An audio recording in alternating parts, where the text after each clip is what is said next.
Assalamualaikum warahmatullahi wabarakatuh. Apa kabar semuanya? Semoga dalam keadaan sehat pada hari ini. Sesuai dengan kontrak kuliah dan juga rencana pembelajaran semester, untuk materi minggu ke-12, data dan pustaka, kita akan membahas tentang referensi dan artikel ilmiah. Untuk tugas, review artikel mini literatur review yang dilaksanakan berkelompok, yang sudah selesai dibagi kelompoknya juga, sudah saya upload di e-learning, jadi bisa dicek ketentuan tugasnya, kemudian template tugasnya, dan tempat pengumpulan tugasnya, di mana deadline-nya adalah 14 Januari 2022. Untuk minggu ini, karena kita mempelajari mengenai referensi dan artikel ilmiah, sebelum saya masuk menjelaskan mengenai materi hari ini, saya akan menjelaskan dulu seperti apa sih tampilan dari publisher jurnal, di mana kalian bisa mendapatkan artikel jurnal yang terkait atau berkaitan dengan topik yang kalian pilih. Sudah kita pelajari ya di minggu lalu, bagaimana caranya mendapatkan artikel jurnal yang sesuai dengan topik, keyword, dan related word-nya.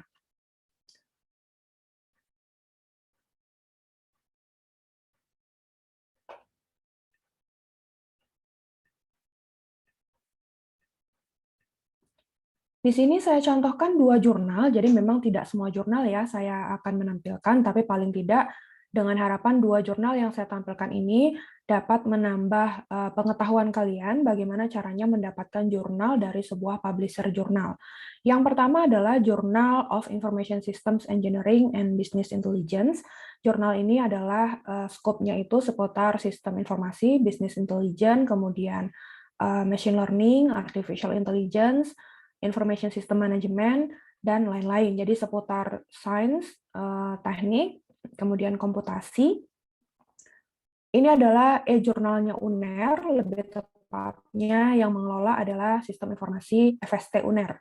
Jadi mungkin yang ingin mengambil jurnal dari sini sebagai topik atau referensi untuk tugas kelompok mini literatur review dipersilahkan. Jadi ini sudah terindeks Kemendikbud Ristekdikti dengan akreditasi Sinta 2. Kemudian satu lagi saya akan menampilkan jurnal internasional yang sudah levelnya Scopus, terindeks Scopus, Q1 kalau saya tidak salah. Jadi nama jurnalnya adalah Journal of Big Data, di mana jurnal ini juga fokus kepada big data, kemudian data science, dan beberapa penyelesaian data preprocessing atau data processing yang membutuhkan pendekatan secara matematis, baik artificial intelligence, kemudian deep learning, STKI, dan lain-lain. Jadi untuk yang tertarik mengambil jurnal dari sini, ini insya Allah sudah free access ya, jadi open access, bisa diakses oleh masyarakat umum atau yang tertarik di seputar big data, mengetahui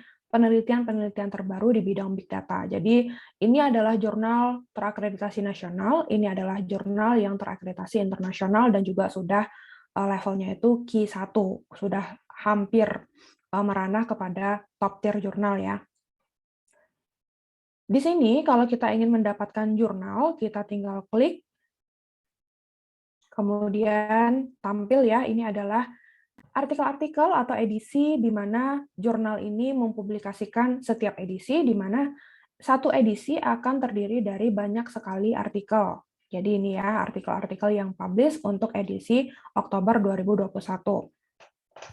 Kemudian, kalau kita lihat dari setiap artikel ini, kalian bisa memilih artikel mana yang akan kalian gunakan. Kemudian kita klik salah satu, misalkan ini.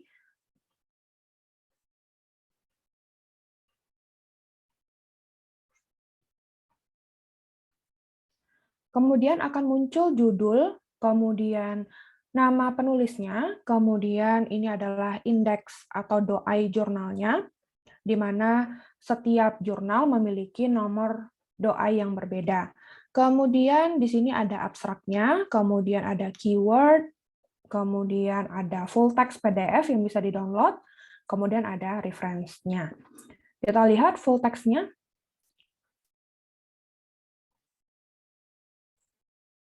Nah, di sini adalah artikel jurnal yang ditulis oleh penulis dan peneliti, yang sudah dipublis dan bisa dibaca oleh masyarakat umum atau akademisi, mahasiswa yang tertarik untuk melakukan penelitian seputar Discrete Event Simulation atau DES. Kemudian kita lihat setiap jurnal itu memiliki template jurnalnya masing-masing. Di sini ada bacaannya Journal of Information Systems Engineering and Business Intelligence. Kemudian di sini judulnya, kemudian penulisnya, afiliasi penulis, abstraknya, kemudian introduction, kemudian metode, kemudian pindah lagi ke result atau experimental result. Kemudian kita bisa lihat selanjutnya discussion, kemudian conclusion, author contributions, funding, conflict of interest, references, dan selesai. Kemudian kalau kita ingin mendownload artikelnya, kita bisa klik ini download this PDF file. Ini untuk JCB atau Journal of Information Systems Engineering and Business Intelligence. Kita lihat untuk Journal of Big Data. Kita sama seperti JCB, kita juga bisa melihat list artikel yang dipublikasi oleh Jurnal Big Data tahun 2021 edisi terbarunya, di mana ini ada banyak sekali artikel yang publish, dan bisa kita lihat tentang apa sih artikel ini, baik dari judul, abstrak, maupun penulisnya. Misalkan kita pilih ini, kemudian di sini ada judul, penulis, kemudian edisi keberapa, nomor artikelnya, kemudian ada abstrak, ada introduction, dan seterusnya. Jadi di sini bisa dilihat ya, sectionnya ada abstrak, introduction, related work, background, method and material, conclusion, availability of data dan material, reference, acknowledgement, dan funding. Di sini bisa kita simpulkan bahwa untuk Journal of Big Data, ini strukturnya agak sedikit berbeda dengan JCB atau Journal of Information System Engineering and Business Intelligence. Kita lihat, bisa download PDF-nya, kemudian terlihat seperti ini. Nah, template-nya berbeda dari template JCB. Begitu juga dengan jurnal-jurnal yang lain. Jadi untuk template sebenarnya tidak ada masalah ya, walaupun berbeda antara satu jurnal dengan jurnal yang lainnya. Yang kita lihat adalah section dari jurnal tersebut. Jadi di sini ada abstrak, introduction, method, conclusion, dan lain-lain. Itulah yang akan kita bahas pada pertemuan Dataran Pustaka ke-12 minggu ini. Saya akan menjelaskan mengenai section setiap artikel jurnal yang akan kalian gunakan nanti untuk membantu merangkum ataupun membuat artikel, merangkum artikel ataupun membuat artikel, agar tahu abstrak itu isinya apa, introduction isinya apa, method isinya apa, result, conclusion isinya apa, reference bagaimana cara penulisannya. Kira-kira itu yang akan kita pelajari hari ini. Untuk jurnal-jurnal yang lain, silahkan kalian cari mau topik apa, bisa dicari dengan berbagai macam metode pencarian, karena minggu lalu kita sudah belajar bagaimana mendapatkan artikel ilmiah, jurnal, berdasarkan publisher-nya atau database, atau bahkan basic dan advanced search-nya. Jadi itu sudah tidak akan saya ulangi lagi. Kemudian kita masuk kepada materi Dataran Pustaka minggu ini.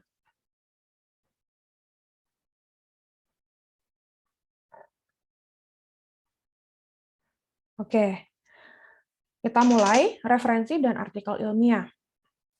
Yang pertama adalah ragam dan jenis referensi ilmiah. Apa saja sih jenis-jenis referensi ilmiah yang bisa digunakan kita dalam penelitian ataupun studi literatur ataupun ingin mencari ide dan inovasi untuk mungkin startup atau bisnis atau hal-hal yang sifatnya awalnya ilmiah kemudian berkembang menjadi bisnis rintisan seperti startup, kemudian pengembangan sistem tertanam atau embedded system, jadi mengembangkan suatu sistem tapi disangkutkan atau ditautkan dengan sistem yang sudah ada, itu juga bisa. Jenis-jenis referensi ilmiah tidak hanya jurnal, tapi ada terbitan berkala, kemudian buku teks, buku ajar, buku referensi yang kalian gunakan atau yang digunakan di jurusan ataupun program studi masing-masing. Kemudian book chapter, proceeding. Proceeding ini adalah versi singkat daripada jurnal, jadi hanya biasanya 6-8 halaman dan biasanya diseminarkan pada konferensi internasional. Kemudian working paper, dan yang terakhir adalah jurnal atau artikel jurnal. Kemudian struktur artikel ilmiah. Memang setiap publisher itu memiliki template untuk artikel ilmiahnya, tapi bukan berarti setiap publisher itu sembarangan untuk menyusun atau mendesain bagaimana template artikel ilmiahnya mereka. Tentu didasarkan pada ketentuan-ketentuan atau struktur artikel ilmiah yang baik dan benar, dan skalanya bukan lagi skala nasional atau Indonesia, atau Surabaya saja, UNER misalnya seperti itu, tidak, tapi sudah skala internasional. Jadi, walaupun template secara garis besar berbeda, tapi kontennya akan mirip. Mirip itu bukan berarti 100% tidak 100% sama, tapi ada perbedaannya, di mana perbedaan itu antara satu publisher dengan publisher yang lain itu bisa digabungkan menjadi satu. Misalkan related work.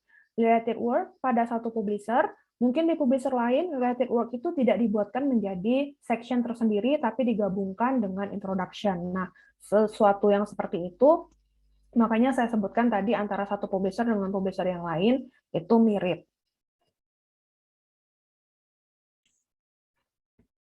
Kemudian kita masuk kepada judul. Judul adalah hal yang akan selalu ada pada setiap artikel ilmiah. Gunanya apa sih judul? Yang pertama, untuk menggambarkan konten artikel secara ringkas. Yang kedua, mengidentifikasi isu utama yang diangkat di dalam artikel. Jadi, apa sih key point atau highlight dari artikel tersebut? Jadi, tanpa kita perlu membaca secara keseluruhan, lewat judul saja kita sudah bisa membayangkan, oh, isu yang diangkat adalah ini, studi kasusnya adalah ini, metodenya adalah ini. Itu sudah tergambar pada judul biasanya. Walaupun judul itu tidak 4 baris, 5 baris, hanya 2 baris, 3 baris itu sudah paling maksimal, tapi paling tidak sudah menggambarkan, sudah cukup menggambarkan informasi penting pada penelitian tersebut.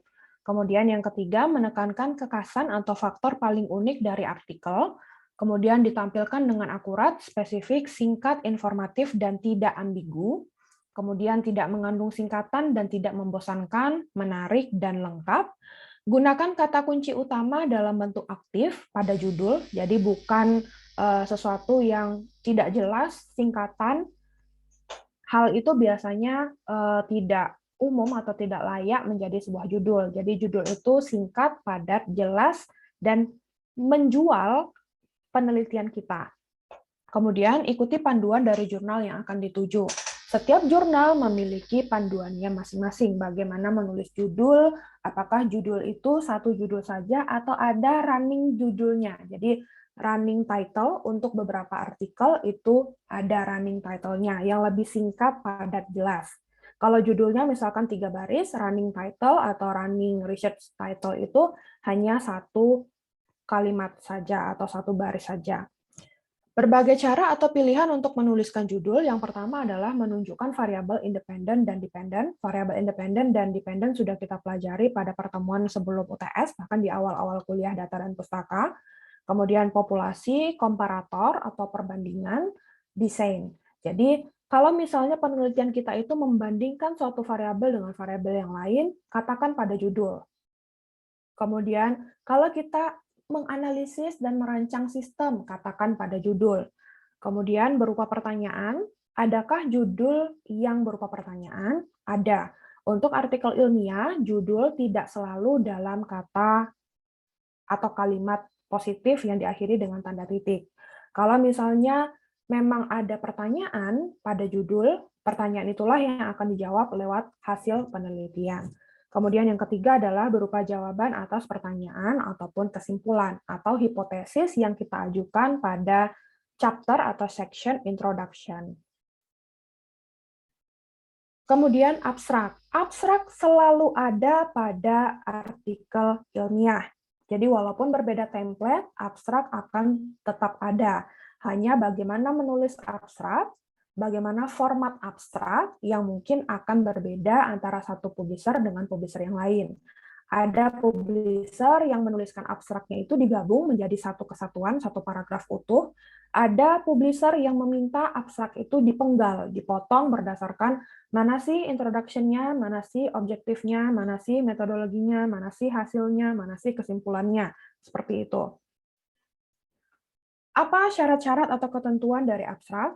Tuliskan dengan alur yang ringkas, kalimat-kalimat penyusun untuk masing-masing komponen dibatasi hanya 2-3 kalimat saja. Karena abstrak itu tidak sepanjang introduction, metodologi, experimental result, dan lain-lain. Jadi, abstrak memang hanya satu paragraf saja, atau biasanya terdiri dari tidak sampai 50 kalimat, mungkin hanya 10-20 kalimat saja.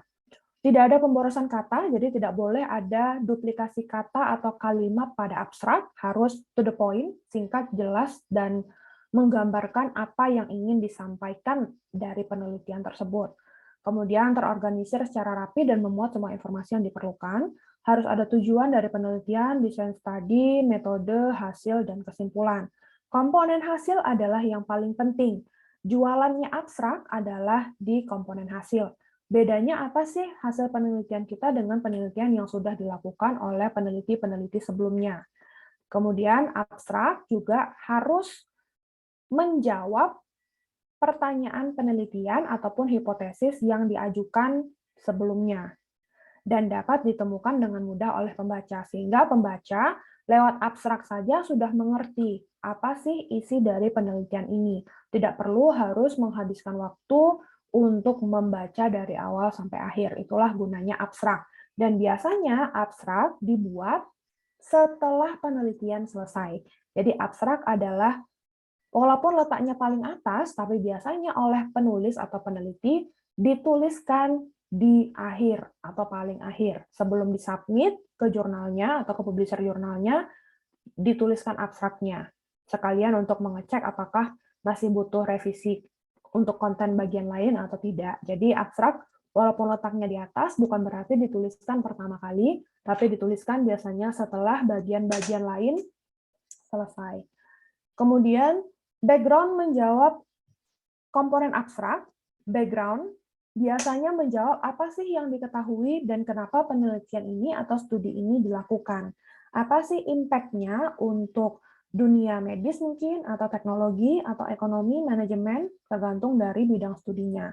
Kemudian metode menjawab apa yang kita lakukan. Jadi apa yang kita lakukan, metodenya bagaimana, approach-nya bagaimana, dataset-nya bagaimana.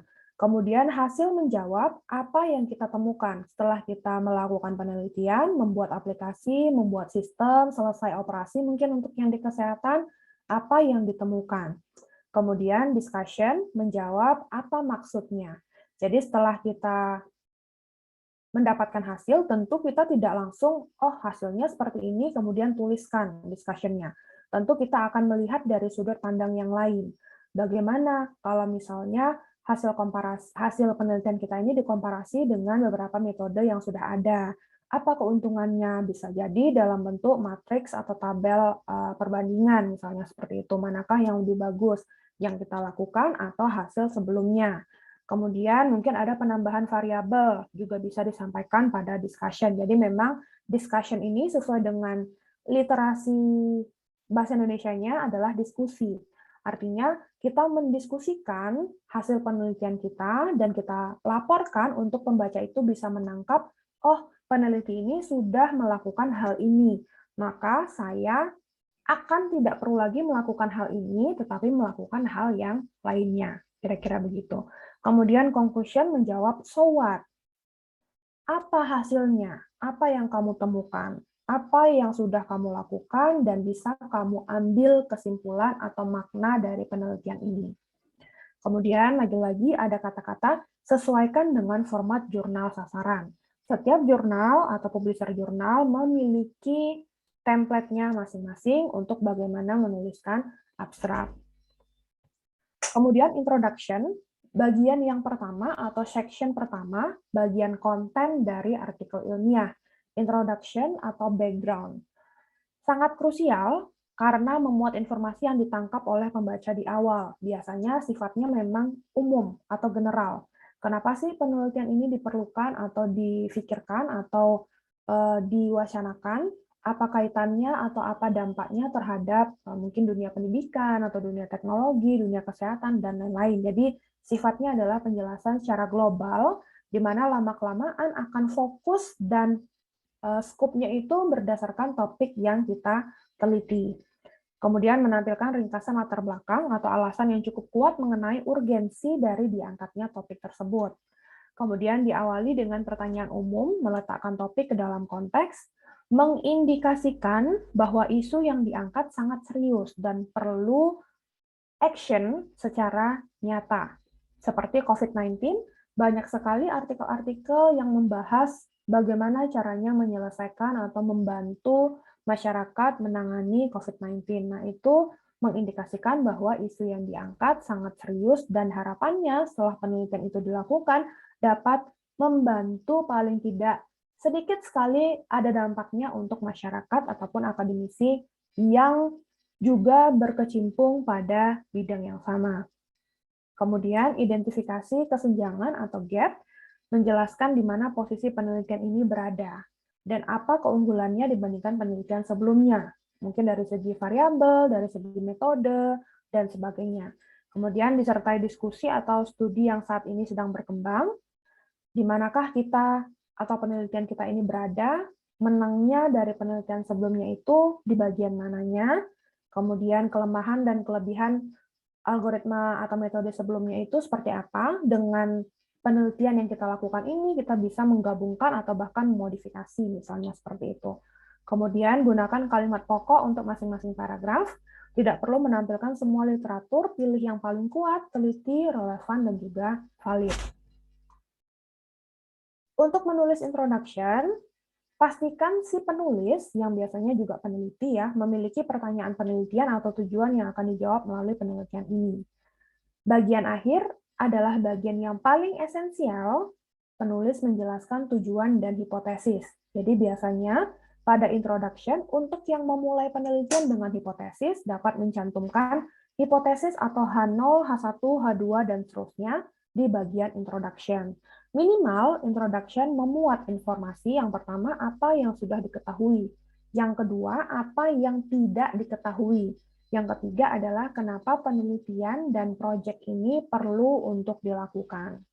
Atau apa sih expected outcome-nya dari proyek ini. Itu masuk ke bagian introduction.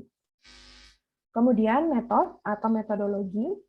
Untuk related work atau literatur review itu tidak begitu krusial di dalam sebuah artikel ilmiah.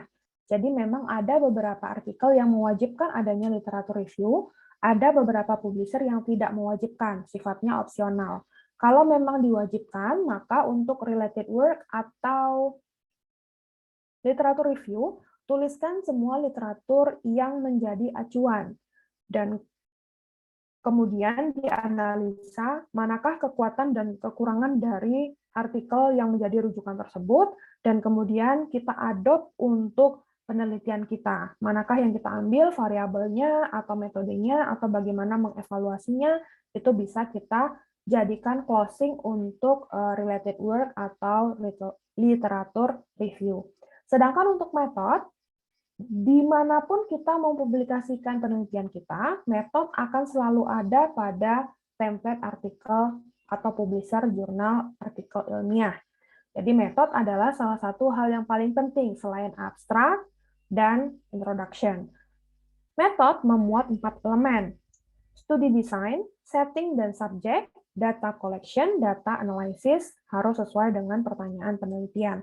Jadi yang namanya metode menjelaskan mulai dari data, metode penelitian, dan juga hal-hal yang berkaitan dengan desain penelitiannya, subjeknya bagaimana atau siapa, kemudian bagaimana caranya memperoleh data, banyaknya jumlah data, apa yang dilakukan terhadap data tersebut, misalkan data filtering, data cleaning, karena ada noise dan outlier misalkan, atau data preprocessing, masuk ke bagian metode.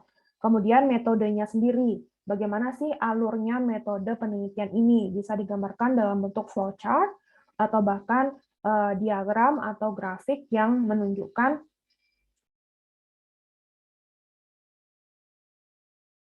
bagaimana metodologi tersebut bekerja. Kemudian metode menjelaskan tentang desain penelitian, populasi yang sedang diobservasi atau model eksperimen yang sedang digunakan. Kemudian metode juga menjelaskan tentang seleksi partisipan, sampling frame, kriteria inklusi dan eksklusi. Ini untuk yang seleksi partisipan, sampling frame, dan kriteria inklusi dan eksklusi sudah kita bahas di materi sebelum UTS. Kemudian pada penelitian epidemiologi dan lingkungan, jelaskan info terkait lokasi di mana studi tersebut dilakukan, termasuk pada bagian setting. Untuk yang dari epidemiologi dan lingkungan bisa ditambahkan informasi di mana lokasi studi itu dilakukan. Untuk yang tidak membutuhkan detail informasi lokasi studi, tidak perlu mencantumkan, tidak apa-apa. Kemudian metode menjelaskan definisi dari setiap variabel yang diteliti termasuk variabel dependent atau outcome serta exposure atau independent. Jadi masih ingat ya variabel dependent dan variabel independent. Sudah pernah dibahas juga di materi data dan pustaka sebelumnya.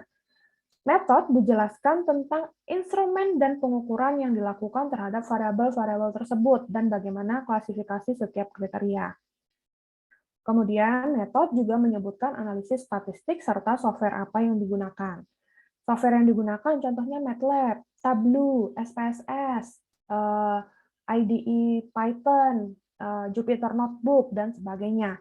Kalau software yang digunakan adalah software yang sudah jadi atau sudah available digunakan. Kalau yang penelitiannya itu merancang sistem atau mendesain sistem atau aplikasi, maka menyertakan software apa yang digunakan tidak perlu, karena membuat aplikasi atau sistem merupakan bagian dari experimental result. Jadi setelah metode nanti ada hasilnya. Di sana baru dijelaskan aplikasi yang sudah dikembangkan. Kemudian metode juga menjelaskan tentang persetujuan etik. Untuk yang dari kesehatan mungkin ada etiknya, ethical concern-nya bisa dicantumkan pada bagian metode. Kemudian untuk result atau beberapa publikasi publisher jurnal itu mengatakan experimental result. Sama saja, experimental result atau result. Untuk result atau hasil tidak perlu memberikan interpretasi. Jadi apa yang diperoleh dari penelitian kita, itulah yang dicantumkan. Kenapa result tidak perlu memberikan interpretasi? Karena kalau kita menstatementkan interpretasi kita atau peneliti di bagian result, maka kadang-kadang di bagian discussion, akan sedikit yang dijelaskan. Padahal seharusnya bagian discussion harus lebih panjang daripada bagian result. Jadi sudah walaupun bukan ketentuan formal, tapi ketika menyusun artikel, discussion harus benar-benar menjelaskan atau mendetailkan hasil dari penelitian. Kira-kira seperti itu. Kemudian result cukup dengan menyesuaikan dengan pertanyaan penelitian. Bagaimana hipotesisnya tadi? Apa yang ingin dikerjakan penelitian ini? Bagaimana hasilnya? Kalau komparasi, bagaimana hasil komparasinya? Kalau pakai matriks, bagaimana hasil matriksnya? Kemudian result bisa dimulai dengan respon dari partisipan, berapa jumlah responden, serta bagaimana tahapan rekrutmen. Kemudian result dilanjutkan dengan uraian sampel penelitian baik karakteristik demografi dan klinis. Result tidak perlu mengulangi keterangan yang sudah ada di dalam tabel. Jika tidak memungkinkan, gunakan ungkapan atau frasa-frasa yang lain yang mudah dimengerti oleh pembaca. Kemudian yang terakhir untuk result ditulis dalam bentuk past tense, ya. Kalau dalam bahasa Inggris tulisannya adalah past tense atau kalimat atau grammarnya ya, karena menggambarkan proses yang sudah selesai dilaksanakan, karena pengerjaan eksperimental result pasti di masa lalu, sebelum artikel tersebut ditulis atau bahkan dipublikasikan. Contoh susunan paragraf di bagian result, yang pertama, paragraf pertama, studi sampel, detail dari partisipan dalam distribusi frekuensi, dicantumkan. Kemudian paragraf kedua, analisis univariate, yang ketiga bivariate, yang keempat multivariate. Kalau kita menggunakan analisis lengkap univariate, bivariate, atau multivariate. Kalau hanya satu, yang kedua analisis multivariate, Mungkin yang ketiganya nanti bisa merangkum hasil kesimpulan ataupun hasil komparasi ataupun hasil matriks yang sudah terbentuk dari penelitian kita. Jadi tidak perlu menuliskan univariat bivariat kalau misalnya tidak ada univariat bivariat, hanya multivariat seperti itu. Kemudian untuk discussion ini adalah section pada artikel ilmiah yang juga krusial. Karena apa? Metode, experimental result, dan discussion adalah satu hal yang berkesinambungan satu dengan yang lain. Kalau metode kita menjelaskan datasetnya apa, metodologinya bagaimana, kalau result hasil penelitian kita seperti apa. Sedangkan discussion dimulai dari menjawab pertanyaan penelitian, hipotesis ataupun pertanyaan penelitian secara umum, kemudian bisa kita bandingkan dengan penelitian lain. Nah, bagaimana cara membandingkannya? Kalau misalnya kita menggunakan dataset yang sama, sangat mudah untuk membandingkan. Kalau kita menggunakan dataset yang berbeda, bisa kita ambil beberapa komparasi seperti variabelnya, atau tabel pada confusion matrix-nya, misalnya seperti itu. Nah, itu bisa dikomparasikan. Plus pembahasan dari hasil-hasil di luar ekspektasi. Kalau misalnya kita melakukan penelitian, ternyata ada beberapa hal yang di luar kendali kita, dan itu sangat mungkin terjadi. Maka dijelaskan pada bagian discussion. Kemudian, discussion membuat rangkuman dari temuan-temuan penelitian untuk kemudian diletakkan di dalam konteks yang sedang diamati. Kemudian discussion juga memberikan pembahasan mengenai kelebihan dan kelemahan dari penelitian yang dilakukan, plus implikasinya terhadap ilmu pengetahuan dan kebijakan yang relevan. Tentunya harus berdasarkan sumber ya, tidak boleh berdasarkan objektif pribadi. Kemudian discussion menjelaskan kemungkinan mekanisme terjadinya suatu fenomena hasil dari penelitian kita. Misalkan mungkin penelitiannya seputar kondisi cuaca, mungkin anak-anak yang dari astronomi, misalkan seperti itu. Nah, dengan penelitian tersebut akan muncul kira-kira fenomena ini akan terjadi dalam 10 tahun ke depan. Nah, itu disampaikan pada discussion. Discussion setidaknya memuat 4 hal berikut. Yang pertama adalah apa sih temuan dari penelitian? Berupa kata-kata atau penjabaran dari bagian experimental result. Jadi bukan experimental result di copy pastekan ke discussion, tapi discussion menjelaskan lebih detail lagi hasil dari result atau experimental result. Kemudian yang kedua, kekuatan dan kelemahan dari metode yang digunakan. Tentunya setelah kita melakukan penelitian, kita melakukan komparasi dari sumber-sumber atau referensi yang kita gunakan, tentu kita akan tahu apa sih kekuatan kita, mungkin karena kita menggunakan banyak variabel. Teknik samplingnya menggunakan teknik sampling yang clustering, bukan yang random, misalnya seperti itu. Nah, itu adalah kekuatan. Sedangkan kelemahannya bisa mungkin mengatakan model ini, model yang dievaluasi adalah model yang kompleks, sehingga ketika ada satu arc atau hubungan yang hilang, maka akan menyebabkan beberapa hubungan lain akan tidak bermakna. Seperti itu contoh untuk mendetailkan kelemahan pada hasil penelitian. Kemudian yang ketiga, penjelasan bagaimana hasil penelitian ini mendukung literatur atau penelitian atau pengetahuan yang berkembang pesat saat ini. Tentunya biasanya publikasi penelitian itu berkaitan dengan apa sih hal yang sedang digemari atau dilakukan penelitian saat ini. Biasanya memang berkaitan dengan hal-hal yang trending ya, seperti COVID-19, itu banyak sekali publikasi-publikasi dalam 2 tahun terakhir. Mungkin juga di bidang industri manufaktur, bidang kesehatan, contohnya mungkin influenza, batuk, dan sebagainya. Kemudian yang keempat, future direction, artinya adalah setelah penelitian ini selesai, apa yang akan dilakukan selanjutnya. Dan untuk menyatakan itu biasanya digeneralisasi kata-katanya. Jadi tidak menjanjikan sesuatu yang tidak mungkin dikerjakan, tapi bagaimana caranya planning berikutnya. Mungkin dengan mengembangkan metodologi, mungkin dengan modifikasi algoritma, mungkin dengan menambahkan fitur pada sistem yang sudah dibuat, dan sebagainya. Untuk conclusion juga merupakan hal yang penting dan selalu ada pada artikel ilmiah. Walaupun template-nya berbeda antara satu publisher jurnal dengan publisher yang lain. Conclusion, membuat ringkasan temuan yang sebelumnya telah ditampilkan di dalam hasil dan pembahasan. Jadi, yang sudah kita jabarkan panjang lebar di hasil dan pembahasan, di result dan discussion, kita ambil menjadi atau kita ringkas menjadi 2-3 kalimat yang utuh, padat, dan informatif. Kemudian conclusion sebisa mungkin dibuat ringkas, padat, dan jelas menjawab pertanyaan dan tujuan penelitian. Kemudian hindari pengulangan kalimat atau redundansi yang sama di bagian hasil dan pembahasan. Atau bisa kita lakukan parafrase, jadi tidak semudah, oh tadi saya sudah menuliskan di bagian result dan discussion, saya kopas saja bagian itu tidak diperbolehkan untuk artikel ilmiah. Karena artikel ilmiah sama seperti writing-nya IELTS, harus melihat bagaimana sih kita mau parafrase atau mengulang kalimat yang sama dengan penyajian yang berbeda. Kemudian penulis pada conclusion memberikan rekomendasi semacam future work, bisa berupa future direction atau tahapan selanjutnya atau disebut juga dengan future work dari bidang kajian ilmu atau penelitian yang ingin dicapai.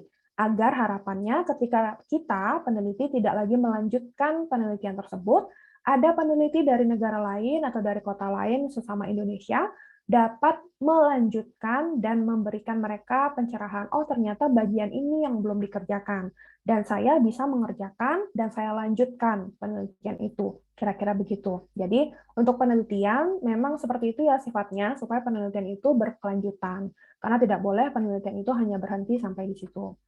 Kemudian conclusion juga menyebutkan pesan-pesan utama yang ingin disampaikan oleh penulis, nilai-nilai, serta alternatif solusi yang ditawarkan oleh artikel jurnal ini kepada pembaca atau readernya.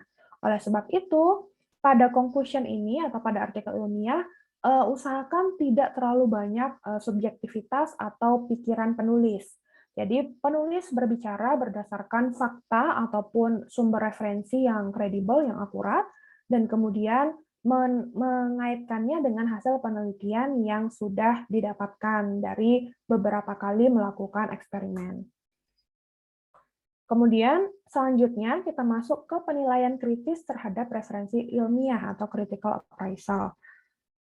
Kenapa sih kita perlu melakukan penilaian terhadap referensi ilmiah? Saat ini, semua peneliti di dunia ketika sudah menyelesaikan penelitian, mereka akan menulis sebuah artikel atau jurnal ilmiah.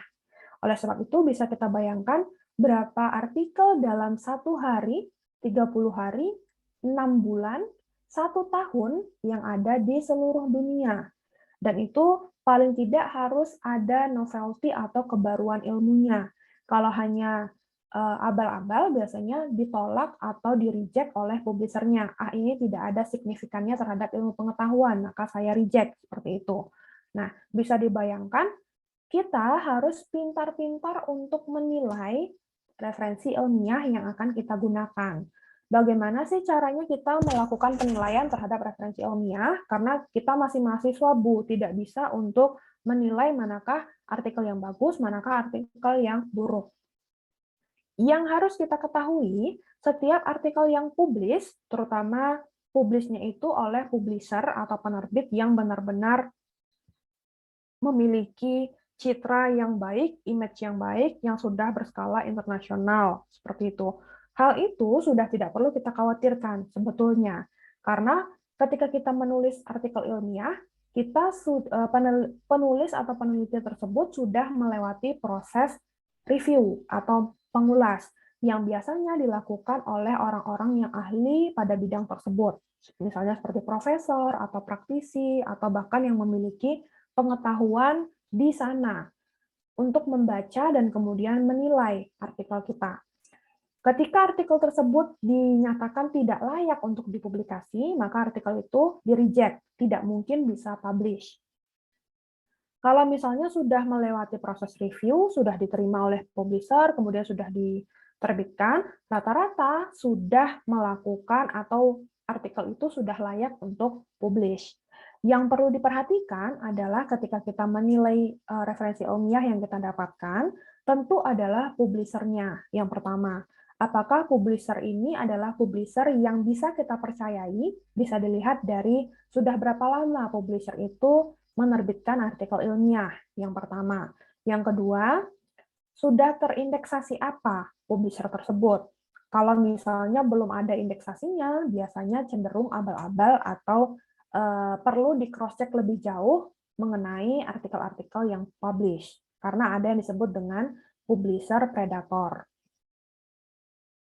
Penilaian kritis terhadap sumber referensi menimbang bukti ilmiah untuk melihat seberapa manfaat dalam pengambilan keputusan.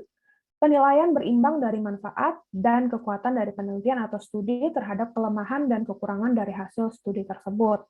Menginvestigasi atau memeriksa proses bagaimana penelitian tersebut dilaksanakan dan bagaimana hasilnya diperoleh. Kemudian yang terakhir, kemampuan untuk menilai sumber referensi merupakan keterampilan yang harus dimiliki oleh seorang peneliti dan pembelajar. Jadi dari struktur artikel ilmiah tadi, kita sudah tahu isinya setiap section atau setiap chapter itu apa, kemudian bagian apakah yang kurang, yang masih miss oleh peneliti menyampaikan kepada pembaca, agar pembaca itu bisa menangkap atau mendapatkan informasi lebih dalam dibandingkan posisi artikel saat ini. Itu dinamakan memberikan penilaian kritis terhadap sumber referensi atau artikel ilmiah. Penting untuk diperhatikan dalam penilaian kritis, bukan penolakan secara negatif dari sebuah hasil penelitian, jadi bukan penelitiannya yang ditolak, tapi bagaimana cara menyampaikan dalam tulisan hasil penelitian tersebut. Itu dua hal yang berbeda ya. Kalau penelitian yang ditolak, artinya penelitiannya itu mungkin ada kendala dengan ethical concern, mungkin tidak meminta izin dulu untuk melakukan penelitian, tapi biasanya dalam penilaian kritis bukan penelitiannya yang ditolak, tapi adalah bagaimana caranya peneliti itu menuliskan ke dalam sebuah tulisan itu yang masih belum sempurna dan butuh sentuhan-sentuhan yang lebih natural, terutama kalau kita membahasakan ke dalam bahasa tulisan ya, tentunya tidak semudah ketika kita berbicara atau melakukan eksperimen.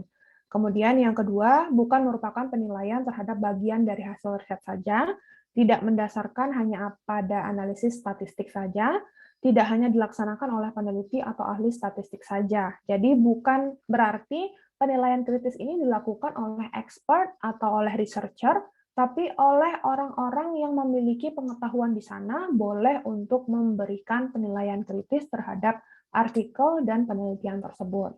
Untuk setiap desain penelitian yang berbeda, memerlukan strategi pendekatan berbeda untuk penilaian. Untuk setiap tahapan penilaian yang berbeda, memerlukan strategi pendekatan berbeda untuk penilaian. Ini adalah contoh ilustrasinya. Jadi ketika kita sudah menerbitkan tulisan, apakah semudah itu untuk publish atau bisa dibaca atau open access untuk publik dan yang tertarik membaca? Tidak semudah itu. Ada proses reviewnya atau mengulasnya dari artikel dari publishernya dengan bantuan ahli, akademisi, praktisi tentang penelitian tersebut. Saat membaca sebuah referensi, coba kita temukan yang pertama, pertanyaan apa yang ingin dijawab oleh penulis atau peneliti. Kemudian yang kedua, apakah rancangan atau desain yang dipilih sudah sesuai. Kemudian yang ketiga, apakah terdapat rancangan atau desain lain yang lebih baik dan lebih praktis dibandingkan yang diusulkan atau yang diuji coba oleh peneliti. Bisa mungkin variabelnya dipersingkat, mungkin dari 5 jadi 3 saja cukup, ada yang bisa di-merge atau disatukan, nah itu adalah maksud dari rancangan atau desain lain yang lebih baik dan lebih praktis. Kemudian untuk membaca sebuah referensi, kita teliti apakah ada bias di dalam seleksinya. Siapa saja yang diikutsertakan dalam penelitian, apakah kelompok pembanding dalam studi tersebut sudah sesuai dengan kriteria pada kelompok yang dikenakan penelitian, bagaimana tingkat respon atau respon rate, apakah terjadi loss follow-up. Bias di sini artinya adalah setiap pengaruh atau tindakan dalam penelitian yang dapat membelokkan atau menyimpangkan hasil yang sebenarnya didapat. Jadi dengan adanya bias ini bisa berupa pemberlakuan yang tidak adil atau berupa opini dari peneliti atau penulisnya. Jadi bias itu bisa disebabkan oleh berbagai faktor. Nah, ini adalah hierarki eviden atau bukti, di mana kita bisa membedakan mana sih eviden yang kuat, mana sih eviden yang lemah. Nah, kalau evidennya lemah, maka bisa jadi biasnya banyak atau tinggi. Kalau evidence-nya kuat, biasnya biasanya sedikit atau kecil. Contohnya, kalau kita punya artikel, original artikel atau research artikel, maka biasanya evidence-nya kuat, biasnya kecil atau sedikit. Kalau kita punya case series atau case report, ini biasanya yang dari kedokteran ya, atau yang dari kesehatan, ada case report. Ketika tidak bisa atau tidak pandai untuk menuliskan case report itu ke dalam bentuk tulisan, maka rawan menyebabkan evidence yang lemah, sehingga biasnya akan semakin tinggi. Hati-hati kalau bias tinggi bisa menyebabkan penolakan terhadap penelitian tersebut. Kemudian systematic review juga evidence-nya lemah. Jadi untuk yang evidence-nya tinggi biasanya bersifat experimental studies atau eksperimental yang sifatnya itu ada perlakuannya, ada intervensinya, ada yang sifatnya itu uji coba, testing training. Itu biasanya evidence-nya kuat karena sudah melalui berbagai macam pendekatan, kemudian uji coba, kemudian testing di lab dan sebagainya. Sedangkan untuk observational study yang sifatnya adalah penelitian bersifat observasi, kuesioner dan sebagainya, hati-hati evidence-nya lemah sehingga biasnya cenderung tinggi. Kemudian ini adalah contoh dari exposure outcome untuk randomized control trial. Exposure dan cohort atau kelompok, cohort sudah pernah saya singgung ya, dan outcome, exposure, case control, outcome. Nah, lihat arahnya, cohort, randomized control trial, dan case control. Kemudian cross-sectional juga exposure dan outcome-nya berbeda dengan yang atasnya. Saat membaca sebuah referensi, perlu mengamati apakah terdapat bias pengukuran pada saat melakukan atau mengerjakan penelitian. Apakah variabel luaran atau outcome dan pajanan atau exposure paparan telah didefinisikan oleh penulis?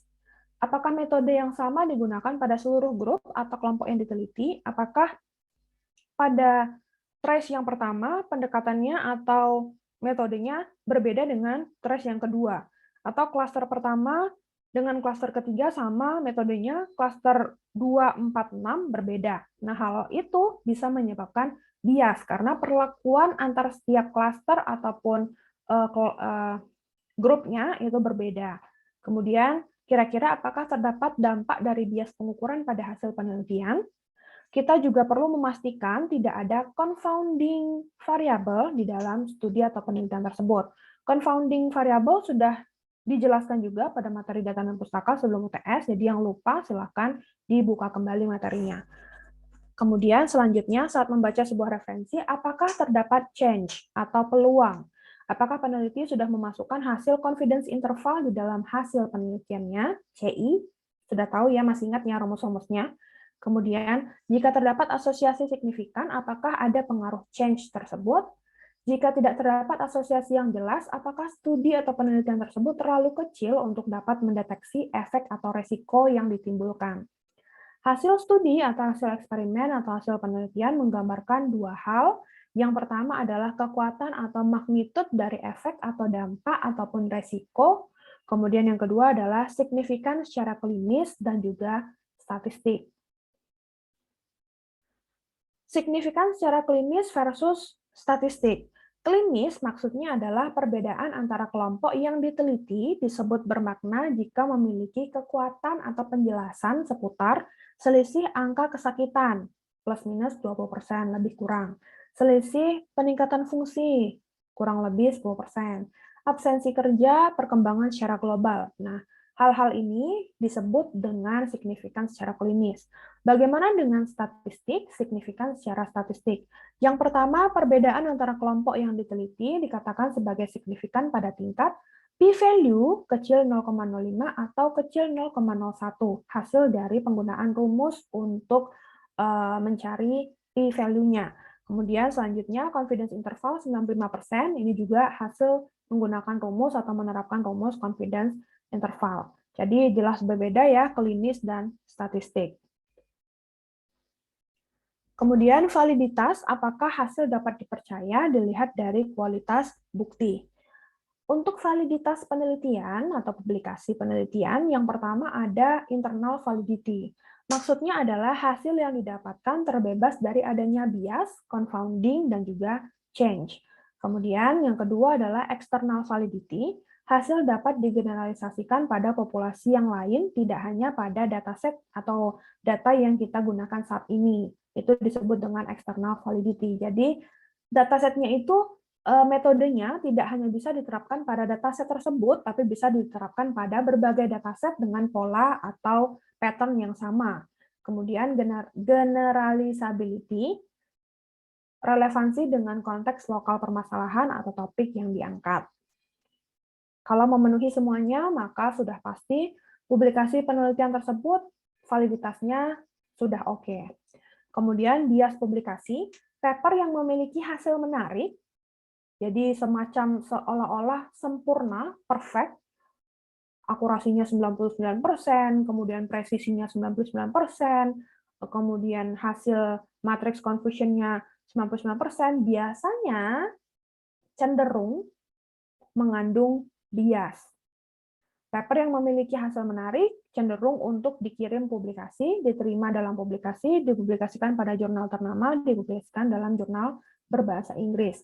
Nah, kadang-kadang untuk peneliti-peneliti yang sudah ahli dalam menulis dan menuangkan kata-katanya menjadi sebuah paragraf yang baik,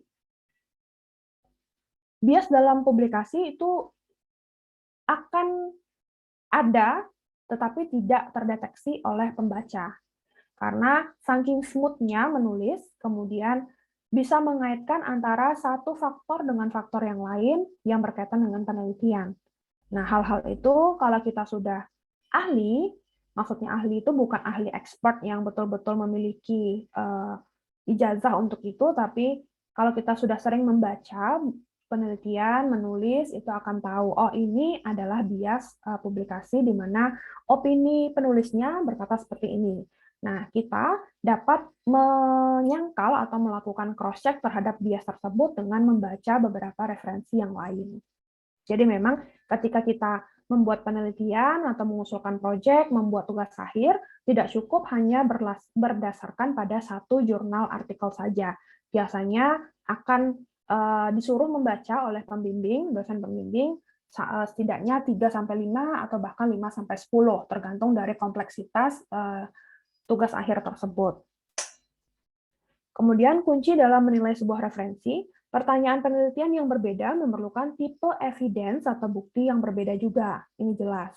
Kemudian prinsip-prinsip systematic review bisa digunakan terlepas dari pertanyaan penelitian. Diperlukan strategi yang efektif untuk dapat mengidentifikasi penelitian atau studi yang relevan. Penilaian yang berimbang harus mampu menggambarkan keragaman tipe dari penelitian tersebut. Karena tipe penelitian itu ada ya, begitu juga dengan publikasi artikel ilmiah. Ada original artikel atau research article, kemudian yang kedua ada case report, yang ketiga ada systematic review. Penggunaan checklist, jadi di sini ada kata kunci yang bisa kita gunakan untuk menilai sebuah referensi dengan menggunakan checklist. Yang pertama, fungsinya checklist akan memudahkan untuk menilai kualitas dari studi, membantu pembaca tetap fokus pada aspek-aspek yang penting, membantu dalam penentuan apakah penelitian tersebut valid dan relevan, merangkum strategi dalam meminimalkan adanya bias. Kemudian, di mana sih kita bisa mendapatkan checklist tersebut untuk membantu menilai sebuah referensi? Kita bisa menggunakan Critical Appraisal Skill Program, CASP, ini sangat umum sekali ya checklistnya. Kemudian, STROP, Strengthening the Reporting of Observational Studies in Epidemiology, untuk yang mengambil topik seputar epidemiologi.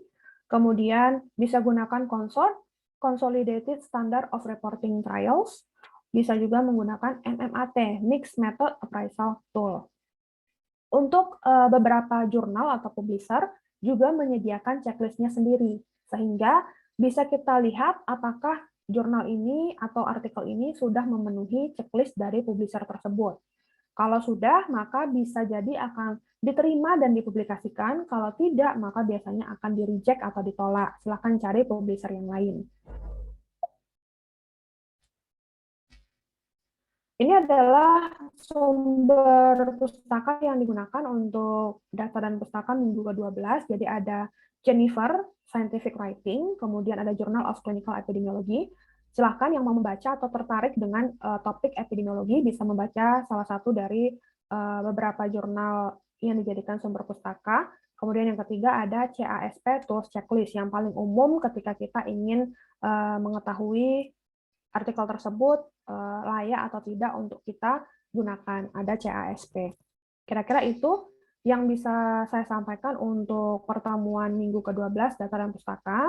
Mohon maaf ya, untuk pertemuan 12 ini saya tidak bisa masuk kelas atau mengisi di Zoom secara langsung karena berkaitan dengan ada agenda atau aktivitas di fakultas yang tidak bisa saya tinggalkan.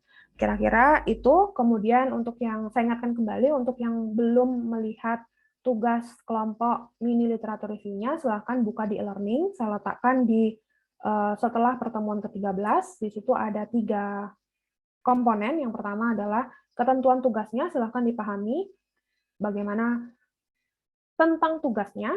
Kemudian yang kedua adalah Excel. Excel-nya adalah template untuk artikel review yang kalian lakukan. Kemudian yang terakhir adalah assignment-nya. Folder assignment, kalian harus mengumpulkan maksimal 14 Januari 2022, dikumpulkan individu.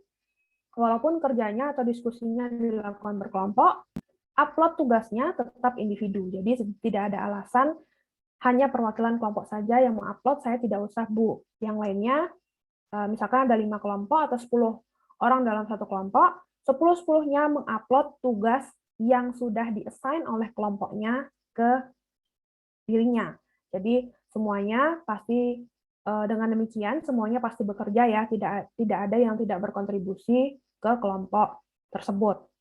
Kira-kira itu yang bisa saya sampaikan. Untuk minggu depan kita akan membahas bagaimana caranya melakukan literatur review atau studi literatur dari suatu artikel ilmiah. Kira-kira itu yang bisa saya sampaikan untuk pertemuan data dan pustaka minggu ini. Kita ketemu lagi minggu depan. Insya Allah saya sudah bisa masuk Zoom kembali karena agenda ataupun audit sudah selesai. Jadi kita bisa ketemu lagi di Zoom real time pada hari Kamis depan. Itu yang bisa saya sampaikan. Terima kasih yang sudah mau meluangkan waktunya untuk menonton video perkuliahan, tidak hanya dari sumber PPT PDF seperti yang ada di e-learning, sudah mau mengklik dan menonton videonya dari awal hingga akhir. Saya akhiri untuk pertemuan minggu ke-12 ini. Saya tutup. Assalamualaikum warahmatullahi wabarakatuh. Selamat melanjutkan aktivitas semuanya.